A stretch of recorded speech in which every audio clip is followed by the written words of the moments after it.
السلام علیکم ورحمۃ اللہ وبرکاتہ۔ امید ہے آپ لوگ ایمان اور صحت کی بہتر حالت میں ہوں گے۔ جو لوگ چینل پر نئے ہیں چینل کو سبسکرائب اور بیل آئیکن کو پریس کر دیں، شکریہ۔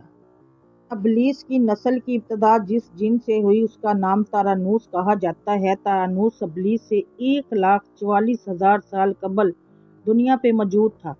تارانوس کی نسل تیزی سے بڑھی کیونکہ ان پہ موت طاری نہیں ہوتی تھی اور نہ بیماری لگتی تھی، البتہ یہ چونکہ آتشی مخلوق تھی تو سرکشی بدرجہ اتم موجود تھی۔ اس جنو کی نسل کو پہلی موت فرشتوں کے ہاتھوں پیدائش کے 36,000 سال بعد آئی، جس کی وجہ سے سرکشی تھی۔ یہاں پہلی بار موت کی ابتدا ہوئی، اس سے پہلے موت نہیں ہوتی تھی۔ بعد میں چلپانیس نامی ایک نیک جن کو جنات کی ہدایت کا ذمہ سونپا گیا اور وہ ہی شاہ جنات قرار پائے۔ اس کے بعد ہاموس کو یہ ذمہ داری دی گئی۔ ہاموس کے دور میں ہی چلیپیا اور ہتبلیس کی پیدائش ہوئی۔ یہ دونوں اپنے وقت کے بے حد بہادر جنات تھے اور ان کی قوم نے چلیپیا کو شاشین کا لقب اس کے شیر کے جیسے سر کی وجہ سے دیا۔ ان دونوں جنات کی وجہ سے ساری قوم کہنے لگ گئی کہ ہمیں اس وقت تک کوئی نہیں ہرا سکتا جب تک شاشین اور تبلیس ہمارے درمیان موجود ہے۔ ان دونوں کی وجہ سے قوم کے جنات آسمان تک رسائی کرنے لگے اور تیسرے آسمان پر جا کر شرارت کراتے تھے۔ ایسے میں حکم الہی سے فرشتوں نے ان پر حملہ کیا اور عبرتناک شکست دی۔ اسی دوران جب عزرائیل علیہ السلام کو ابلیس نے دیکھا تو سجدے میں گر گیا۔ ابلیس شروع سے ہی ایک نڈر اور ذہین بچہ تھا۔ اس میں باپ کی بہادر اور ماں کی مکاری کود کود کر بڑی ہوئی تھی۔ اس نے ملائکہ کے ساتھ جا کر توبہ کا باقاعدہ اعلان کیا اور پھر فرشتوں سے فیض علم حاصل کرنے لگ گا۔ علم حاصل کرنے اور ریاضت کا یہ عالم تھا کہ پہلے آسمان پہ عابد، پھر دوسرے آسمان پر زاہد، تیسرے آسمان پر بلال، چوتھے آسمان پر والی، پانچویں آسمان پر تقی اور چھٹے آسمان پر قبضان کے نام سے مشہور ہوا۔ یہ وہ وقت تھا جب یہ فرشتوں کو سکھاتا تھا۔ ساتویں آسمان پہ ابلیس بقائے نور میں رہا۔ ہفت افلاک کے سب ملائکہ کا معلم قرار دیا گیا۔ یہاں تک پہنچ کر ابلیس نے اپنی عاجزی اور ریاضت کی انتہا کر دی۔ کم و بیش ابلیس نے 14,000 سال عرش کا طواف کیا، جہاں اس نے فرشتوں میں استاد سردار عزازیل کے نام سے شہرت پائی۔ کم و بیش 30,000 سال مقربین فرشتوں کا استاد رہا۔ ابلیس کے درس و وعظ کی میعاد کم و بیش 20,000 سال، فرشتوں کے ساتھ قیام کی مدت کم و بیش 80,000 سال ہے۔ ابلیس کو حکم ہوا کہ دروغہ جنت رضوان کی معاونت کرو اور اہل جنت فرشتوں کو اپنے علم و فضل سے بہرہ ور کرو۔ یوں ابلیس کو جنت میں داخلے کا پروانہ مل گیا اور جنت میں بھی اپنے علم سے دروغہ جنت رضوان کو سیراب کیا اور یوں جنت رضوان کی کنجیاں ابلیس کے پاس رہی۔ روایت کے مطابق ابلیس 40,000 سال تک یہ فرض خزانچی انجام دیتا رہا۔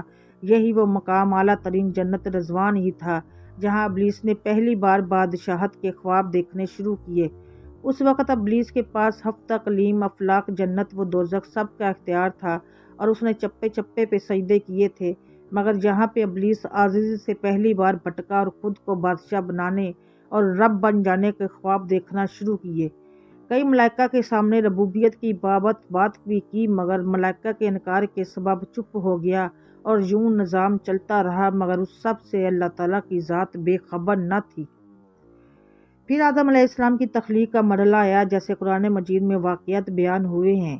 ابلیس آدم علیہ السلام کو جزو مرحلہ وار مختلف اقسام کی مٹی سے تخلیق ہوتا دیکھتا رہا اور چپ رہا، مگر جیسے ہی اسے یہ معلوم ہوا کہ یہ آدم علیہ السلام اللہ تعالیٰ کا نائب ہے تو اس نے واہ ویلا کیا، عبادات اور اطاعت کا واسطہ دیا، پھر طنز کیا کہ مجھ جتنی عبادت کسی نے کی ہے، اور آدم علیہ السلام کو سجدہ کرنے سے انکاری ہوا۔